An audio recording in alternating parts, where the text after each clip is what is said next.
Olá, focados na causa. Hoje nós temos uma jovem liderança religiosa no Foca na Causa. Eu quero que vocês curtam, compartilhem, comentem, porque o assunto hoje é fé.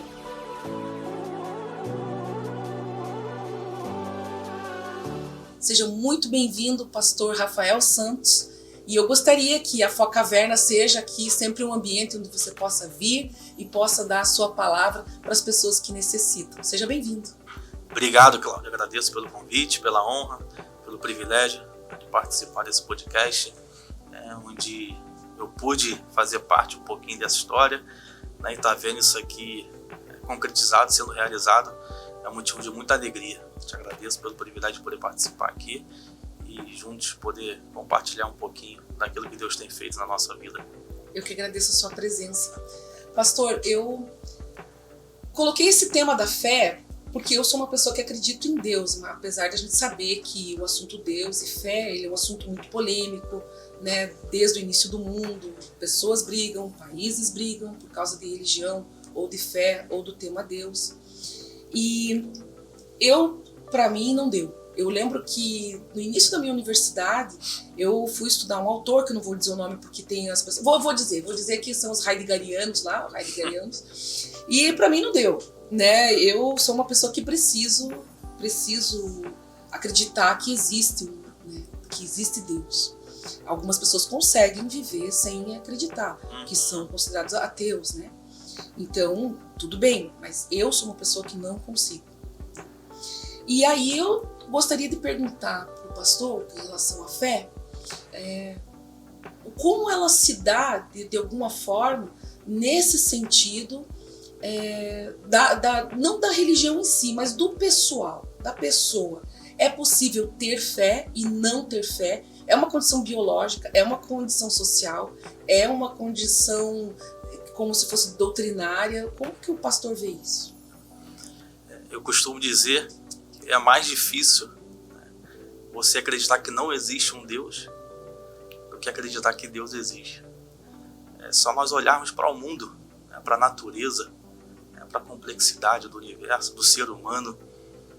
Quando a gente olha para o ser humano, para o cérebro, para a complexidade do nosso corpo, para mim, assim como você falou, é impossível não acreditar que existe um Deus, um ser maior do que tudo isso e mais inteligente do que tudo isso. Um ser humano capaz, inteligente, e tudo tem uma origem. Essa é que é a verdade. E qual foi a sua origem, pastor? É tão jovem, né? Uma liderança religiosa tão jovem. Como foi essa decisão, ou quando foi essa decisão? Não vou ser pastor. Então, pastor, né, ministério, como a gente fala, é um chamado. Não é uma profissão, não é algo que a gente escolhe. Na verdade, é um privilégio. É um chamado que Deus tem para cada um.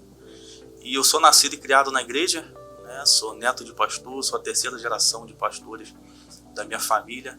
Eu sempre fui muito tímido, né? Luto com isso até hoje, essa é uma verdade. Então eu sempre gostei de trabalhar nos bastidores, né? De ajudar, de carregar, de limpar, né? Para limpar a igreja, para carregar banco. Que nessa área podia contar comigo. Agora, né? Para falar, para orar, para pregar, para subir no púlpito, para falar no microfone, para mim era algo, parecia ser impossível. Mas aos 2013, 2014, a gente sente arder o chamado do nosso coração. Essa é que é a verdade. A gente está ali, a gente luta contra, a gente não quer, né? Porque não é fácil. Eu sou nascido e criado na igreja, eu sou criado nesse ambiente, nesse contexto. Então eu vi meu avô passando por algumas coisas, algumas dificuldades, não é fácil. Então a gente luta. Então eu lutei durante muito tempo, mas o chamado a gente sente arder no nosso coração. E em 2013, 14 ali, o chamado ardeu forte no meu coração. E ali foi que tudo começou. Eu estava numa igreja, numa filial nossa, trabalhando nos bastidores, ajudando.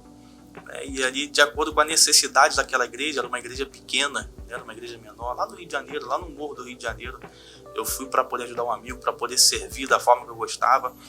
Só que de acordo com a necessidade, né, do lugar, da igreja, a gente acaba colocando a mão, fazendo. E ali foi onde tudo começou. Né? Eu já senti esse chamado arder no meu coração. E de acordo com a necessidade foi aparecendo, as coisas foram acontecendo. Quando eu vi, eu estava no culto, estava, né, orando, estava pregando. Como dizem, né, pastor, a gente só aprende fazendo. É isso aí. Né? O pastor falou que é muito tímido, né? Por incrível que pareça, às vezes a gente pensa assim, porque eu falo em público, ou porque o pastor Rafael fala em público, que a gente não é tímido. Então eu vou contar uma história, pastor. Eu sou professora, hoje estou quase aposentando, mas fui professora desde os 15 anos, né? Eu comecei no magistério com crianças especiais, inclusive, e depois eu comecei... E aí eu fui eu tinha 21 anos e precisou de professor de português, mas eu fazia filosofia. E eu entrei, me jogaram numa sala de aula. Olha, gente, eu nunca tremi tanto na minha vida. Eu tinha que fazer uma força, pastor Rafael, no chão, porque senão eu fazia assim, ó. Eu ficava tremendo de nervoso. Então, porque também sou muito tímida, mas não parece, né? A gente... no falar, no fazer, você acaba, não sei se suprindo ou suprimindo, ou o que dá aí. A timidez, o medo, a gente tem que lutar para vencer isso, né? Isso aí o extremo não é bom. Então, no fazer, você vai... Isso aí a gente tem que vencer. Né? Tem e aos que vencer poucos esses desafios. Tem que vencer. Outra pergunta que eu gostaria de fazer é sobre a questão que também é muito polêmica durante toda a história da humanidade, é a questão da fé versus razão. Porque a fé não se explica. A fé é uma coisa que às vezes você vê coisas acontecerem, o que chamamos de sobrenatural, né? Que racionalmente a gente não consegue dar explicação. E é por isso que talvez dê tanta polêmica. Como que o pastor vê isso? A questão onde o pastor coloca fé, onde o pastor coloca razão, nesse sentido? Então, aquilo que você falou. A Bíblia vai dizer em pelo menos 3 livros dela que o justo viverá pela fé. Hebreus 10:38, Romanos 1:17. Então, em primeiro lugar, né, claro, é óbvio, nós cremos, né, que a Bíblia ela é a palavra de Deus. Então, isso aqui é o necessário. E para nós entrarmos aqui nessa questão, né, nesse assunto de fé, para nós sabermos e entendermos, acho que nada mais importante do que a gente procurar, né, perguntar o que é a fé para o autor dela. Nem quem é o autor da fé. A Bíblia vai dizer para nós, Hebreus 12:2, ela vai dizer assim, com os olhos fitos em Jesus, autor e consumador da nossa fé. Então a Bíblia está dizendo para nós que Jesus ele é o autor da nossa fé. E o que é a fé? Efésios 2:8 vai dizer que vós sois salvos pela graça mediante a fé. Isso não vem de vós, mas é dom de Deus. Então a fé é um dom de Deus. A origem da fé é Deus. Então ele é o autor, ele é o consumador, ele é a origem. E qual é a definição de fé?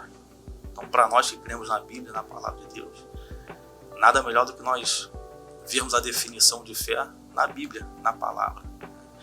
E eu costumo dizer que fé é uma palavra tão pequena, né, monossílaba, 2 letras, porém muito importante. Existem estudos, há muito tempo eu já vi isso, não é nem agora, e ainda os estudos continuam. Fizeram uma pesquisa, infelizmente agora eu não trouxe a fonte, mas de que fizeram, né, uma experiência com pessoas que tinham fé, que acreditavam em Deus, e outras que não acreditavam em Deus, e deixaram em situações de perigo ou de escassez, assim, de alguma coisa com escassez de comida ou água. E as pessoas que tinham fé, elas conseguiram suportar melhor aquele momento do que as pessoas que não tinham. Não sei se vocês já ouviram falar nisso. Né? E isso também é uma questão que eu gostaria de trazer, estou introduzindo isso para que a gente fale um pouco desses momentos de dificuldade. Né? Por isso que eu disse desse momento de escassez, seja lá do que for, todo mundo passa, pastor Rafael, por problemas ou desemprego, ou uma separação, ou a morte de um ente querido, ou uma depressão, uma síndrome do pânico, alguma crise existencial, enfim, que hoje, graças a Deus, a gente sabe que não é luxo, que não é frescura, que realmente é um problema que precisa ser tratado, que muito tempo foi tratado assim, né? Uma depressão era tratado como frescura, né? E hoje a gente sabe que não é. Então, nesses momentos também, as pessoas recorrem muitas vezes. O pastor Rafael, nesse ministério, deve ter bastante experiência nesse sentido, de pessoas que recorrem por inúmeros motivos, né? E que nesse momento, então, é a fé que vai ajudar, ou não. Hebreus capítulo 11 é o capítulo da fé. Então, Hebreus 11, versículo 1 vai dizer que a fé é o firme fundamento das coisas que se esperam e a prova das coisas que se não veem. Então, o que é a fé? A fé é crer, acreditar em alguém ou em alguma coisa. É aquilo que você falou. Não tem explicação. Não é milagre. Milagre se explica. Se explica, se vive. Então, o que é fé? Ou eu creio ou eu não creio. Ou eu acredito ou eu não acredito. Então, a melhor definição de fé, né, para nós, baseada na Bíblia, é Hebreus capítulo 11. A fé é o firme fundamento das coisas que se esperam e a prova das coisas que se não veem. Olha o que a Bíblia está dizendo. A fé é o firme fundamento. O que é fundamento? É aquilo que nós não vemos, mas é essencial, né, para qualquer construção. Qualquer prédio, qualquer casa, qualquer coisa que nós formos construir, tem que ter fundamento. Mas se não tiver fundamento, qualquer vento derruba. São outras tantas coisas que nós não vemos, né? Sentimos. O amor é uma delas, né, pastor? O amor é uma delas, que ele vai se transformar nessa ação. O amor, ele não é uma palavra apenas vaga, ou um sentimento que você sente. Se ele não tiver uma ação, uma atitude, ele não tem valor. Isso aí. É assim como a fé. Tanto a fé quanto o amor. Né? O amor não é um sentimento. Jesus manda a gente amar a todos, a todo mundo, como ele nos amou. Então, se depender do meu sentimento para eu amar alguém, ou de repente alguma pessoa, eu não vou amar. Porque nós somos falhos, nós herdamos uma natureza pecaminosa. Então, o amor não é um sentimento. O amor nós precisamos colocar em prática como obediência. Então, é uma decisão. Amar é uma escolha. Eu decido amar. Se eu creio em Deus, se eu creio na palavra, independente de quem seja outra pessoa, do que ela tenha feito, eu preciso perdoar e amar. Por quê? Porque eu obedeço a Deus, obedeço a sua palavra. E a fé, como nós estávamos falando, ou eu creio ou eu não creio. Ou eu acredito ou eu não acredito. É simples assim. E como é que nós demonstramos isso, manifestamos a nossa fé? Através de prática, atitude. Tiago 2,26 vai dizer que a fé sem obras ela é morta. Tiago 2,26. A fé sem obras é morta. Então é necessário expressar, é necessário atitudes, como eu costumo dizer, brincar lá na igreja, falar, até papagaio fala. A gente pode falar, não, porque eu creio, porque eu acredito, porque eu amo, mas se não tiver demonstração com práticas, com atitudes, então não existe fé no campo do abstrato. Não, tem que ser concreto, tem que ter prática, tem que ter atitude. Então a fé é isso, ou nós cremos ou nós não cremos, ou nós praticamos ou nós não praticamos. Pastor, fé é diferente de religião? Fé é diferente de religião. O que é diferente entre elas? O que é religião? O melhor conceito de religião para mim foi ali a partir do século 3, 4, onde Lactâncio, se não me falha a memória, do abençoado. Ele vai dizer que vem do latim religare, que é religar, é o meio, aquilo que religa um homem com Deus. Então para mim, a melhor definição, o melhor conceito de religião é isso. Porém, existe nessa terra algumas outras definições, outros conceitos que acaba atrapalhando, na verdade, essa ligação, esse relacionamento que o ser humano precisa e é necessário para nós termos com Deus. E a gente conversou ali um pouco e acaba colocando um peso em algumas religiões acaba colocando um peso, um fardo que Jesus nunca veio trazer para nós.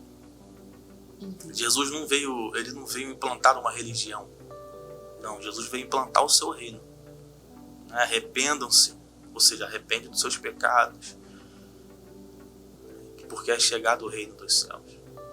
Então Jesus ele veio fazer aquilo que ninguém poderia fazer por nós. Jesus ele não veio, como eu falei, para implantar uma religião, não. Ele veio mudar a mentalidade. Ele veio trazer libertação. Ele veio trazer salvação. E eu não sei se eu posso usar essa palavra, sabe, Pastor Rafael, mas para mim, em momentos de dificuldade, como eu já passei por outras vezes, eu espero que essa tenha sido a maior, porque foi muito pesado. Eu sei que terão outras, mas espero que sejam mais leves, né? É um refúgio, é um abrigo, porque você não tem...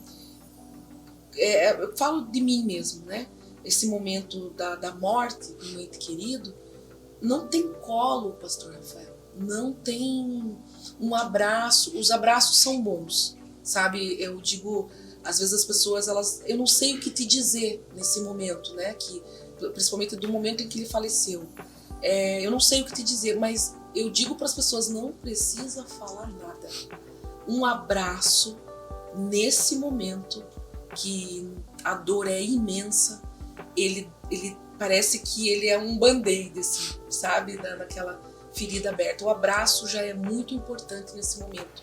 Mas como a gente fica solitário e não tem colo que nos abrigue nesse momento, parece assim que Jesus é o único. Eu vou dizer assim, que eu me imaginava na palma da mão dele. Sabe com um bichinho que fica na palma da mão? Eu me imaginava ele com a palma, eu deitada na palma da mão dele. Porque a dor era muito grande, né?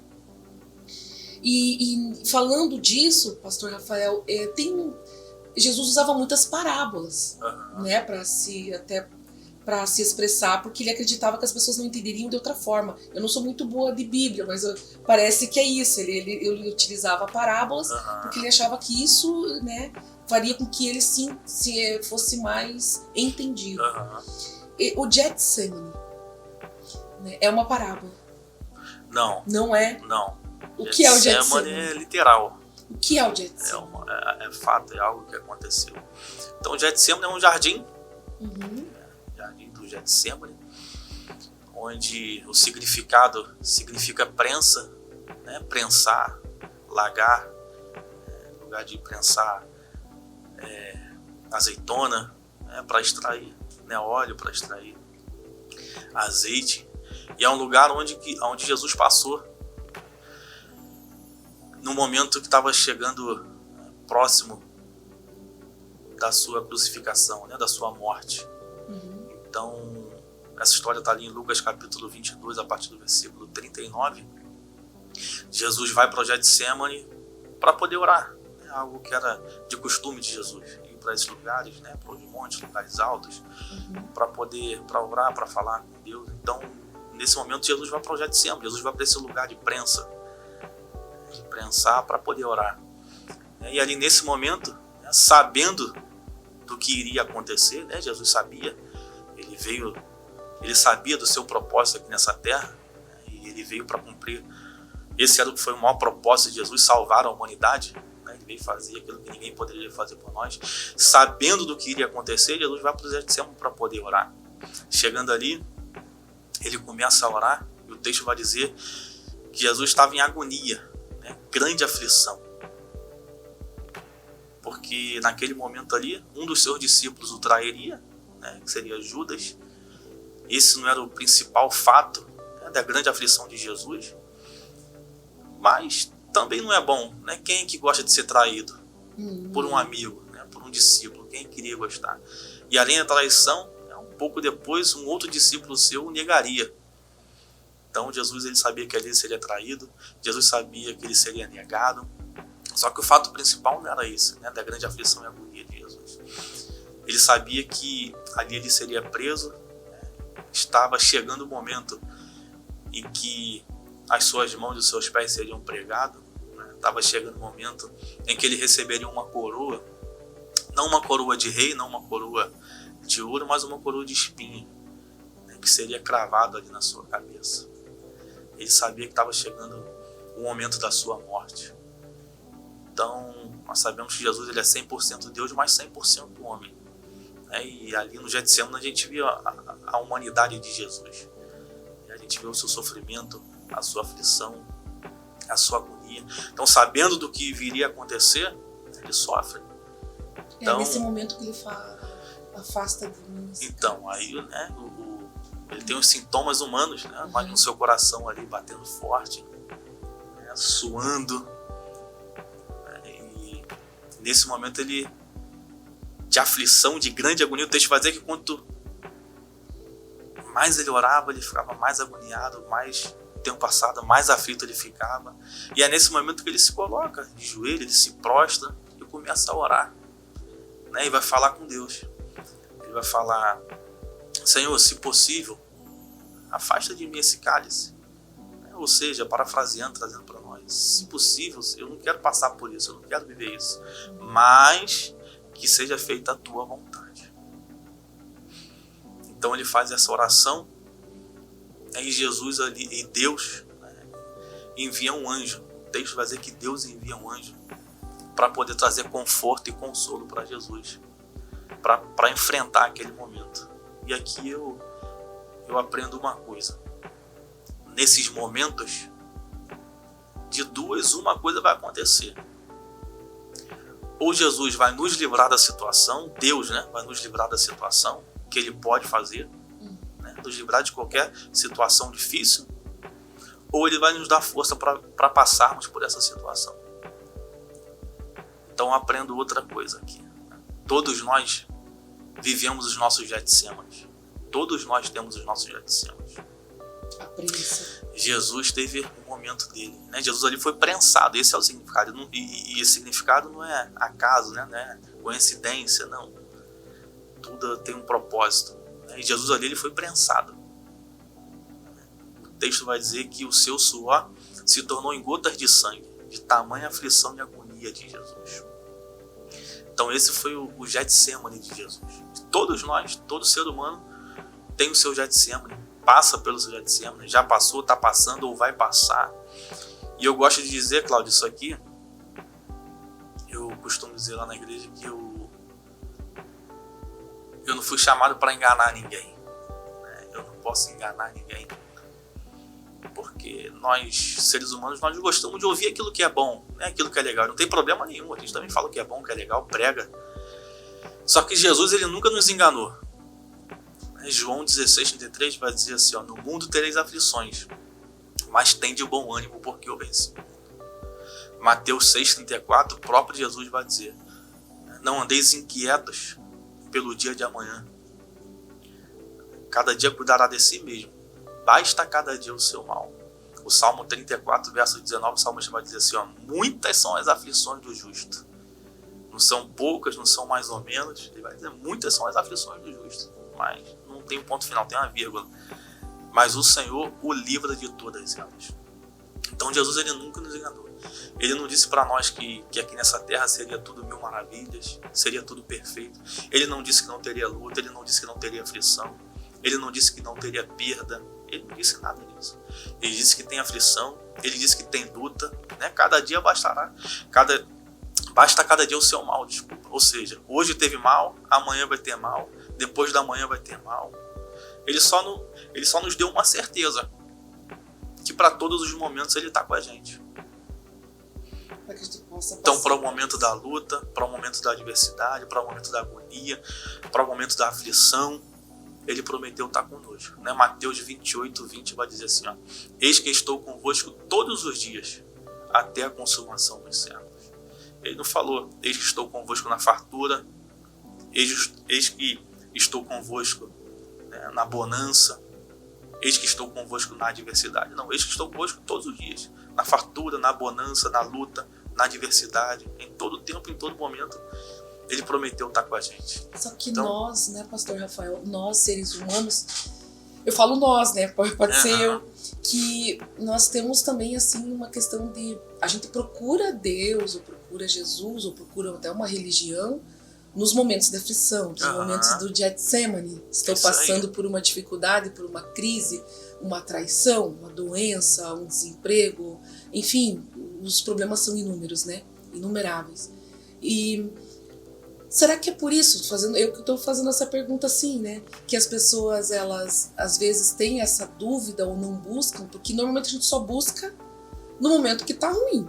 E no momento que tá na festa, no momento que tá legal, que eu tô feliz. E aí, às vezes as pessoas nem agradecem, né? Eu tenho costumado a agradecer mais. Eu falo isso porque eu era assim. Nos momentos de alegria eu não falava obrigada, Jesus. Né? Hoje eu tenho mais esse costume depois de tudo que eu passei e do que eu aprendo todos os dias, mas antes não, antes eu só lembrava na tristeza, na adversidade, no problema. Isso é uma verdade, né? Então, infelizmente. E é por isso que eu tô falando isso, né, pastor, porque isso é do ser humano, né? Do ser humano. E aí ele coloca em dúvida essa existência de Deus, porque quando eu tô na dificuldade que eu lembro dele, parece que ele não vem me socorrer, mas não lembra dos tempos que tava alegre, que tava tudo bem, que ele também tava ali. Eu tô falando porque o pastor falou isso. Tá tanto nos momentos difíceis, quanto nos bons, quer dizer, eu estou todos os dias. Ele tá todo mundo. Né? Eu estou Somos nós que nos afastamos dele. Isso. Essa é que é a verdade. Assim como foi no Éden, né? Deus se descia para se relacionar com Adão todos os dias. Na verdade, o que Deus quer do ser humano é relacionamento, intimidade, é isso que Ele quer com a gente. Ele é o nosso Pai, Ele nos ama, Ele nos amou primeiro. Né? João 3,16, Deus amou o mundo de tal maneira que deu seu Filho unigênito para que todo aquele que nele crê não pereça, mas tenha a vida eterna. Então Ele nos amou primeiro, Ele nos ama. Então o que Ele quer de nós? Intimidade, relacionamento. É por isso que todo dia Ele desceu para se relacionar com Adão. Né? E Adão e Eva pecam, né? Comem do fruto que não podia. Né? Quando Adão percebe que Deus está chegando no jardim, no paraíso, ele se esconde. Por quê? Porque o pecado é aquele que nos afasta de Deus. Então somos nós, seres humanos, que nos afastamos de Deus. E voltando só para concluir a questão de Getsemane, como você falou, todos nós, todo ser humano tem o seu Getsemane. Todos nós estamos passando ou vamos passar. Em diversas áreas da vida. Na Bíblia existem alguns nomes para nós falarmos disso. Né? Deserto, vale. Quando a gente passa por um momento difícil. Né? E pode ser em diversas áreas da vida, como eu falei, saúde. Né? Enfermidade pode bater na nossa porta a qualquer momento. Enquanto a gente está nessa terra aqui, a gente está sujeito a isso. Enquanto a gente estiver nessa carne, né, que nós herdamos, nós estamos sujeitos à enfermidade, né, a uma perda. Né? Podemos perder alguma pessoa. Né? Pode chegar para nós mesmos. Problema financeiro, né, emocional, algo que nós estamos vivendo nesse tempo, nessa nossa geração. Né? Pessoas com problemas emocionais, com doença, ansiedade, depressão. É que até uma pergunta que eu quero fazer para o pastor é essa também, né? Que nem sei se não vai ser o tema do nosso podcast, porque é a fé em tempos de Wi-Fi. Porque a fé é meio Wi-Fi, né? Como é que você se liga lá com Deus, né? Mas hoje tudo, né, pastor? Eu converso com pessoas do outro lado do mundo através do celular, né?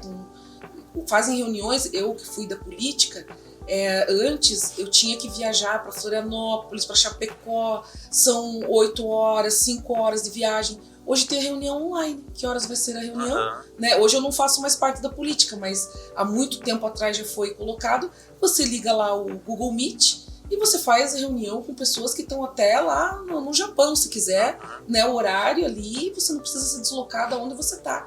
Muitas vezes tinha alguns colegas que faziam do posto de gasolina, para o carro, faz ali a reunião. Então fica uma coisa muito mais também impessoal. Porque não é por causa da minha idade, mas o olho no olho, o aperto de mão, o compromisso firmado, uma vez que você esteja na presença da pessoa, ele muda, ele é diferente. Eu vejo que eu não sou dessa juventude hoje, que é o millennium, acho que fala, que, gente, eles estão conversando, terminam o namoro, eles se bloqueiam, acabou e tudo bem, segue vida que segue, porque bloqueou a pessoa no Zap. Nossa, no meu tempo eu ia ficar chorando uma semana, eu ia ficar... Nossa, era cartinha, correio, né? Hoje as pessoas perderam também aquela coisa assim, eu acho que posso te xingar, que posso falar o que eu penso, é minha opinião. Mas a opinião, ela é uma coisa, a falta de educação é outra. Né? Eu posso, obviamente, dar a minha opinião, eu tô falando o que eu penso, né? Claro. Mas eu posso dar a minha opinião, mas até uma coisa que também está dentro da convivência humana, respeitando o outro, se colocando no lugar do outro. Parece que o Wi-Fi, eu tô brincando que é o Wi-Fi, né? Ele tirou essa questão, as pessoas xingam, eu vejo essas influencers, né? Que, você tá gorda, se toca, você tá velha, se toca, você passou. Gente, isso aí não é mais nem questão de opinião, é uma questão de falta de educação. É ética, né? Ética, que parece que o Wi-Fi tirou. E aí que eu digo também, eu falei tudo isso para dizer sobre essa questão da fé em tempos de Wi-Fi. Porque aí você não tem, parece que essa relação. Antigamente, né, as pessoas tinham líderes espirituais ou guias espirituais, que se chama assim, tanto para os padres antigamente, eles tinham uma pessoa, um mentor, né? Um mentor que encaminhava aquela pessoa dentro da fé. Hoje a gente não sei, porque eu não estudo, me parece que não tem mais, né? Cada um segue mais ou menos lá a religião que quer, e lá dentro ele vai ter talvez alguma orientação. Mas antes isso já vinha desde muito pequeno. E aí hoje, nos tempos de Wi-Fi, a gente vê as pessoas com depressão grave, porque não tem mais esse relacionamento. Até tem um estudo, o pastor Rafael também falando sobre a questão do abraço na depressão, como é importante. Então a pergunta é essa, pastor Rafael. A fé em tempos de Wi-Fi, né? Acha que ela tem como usar a rede para chegar numa juventude às vezes descrente, ou não é só a juventude, né? Tá um pouco generalizado assim. O que o pastor acha?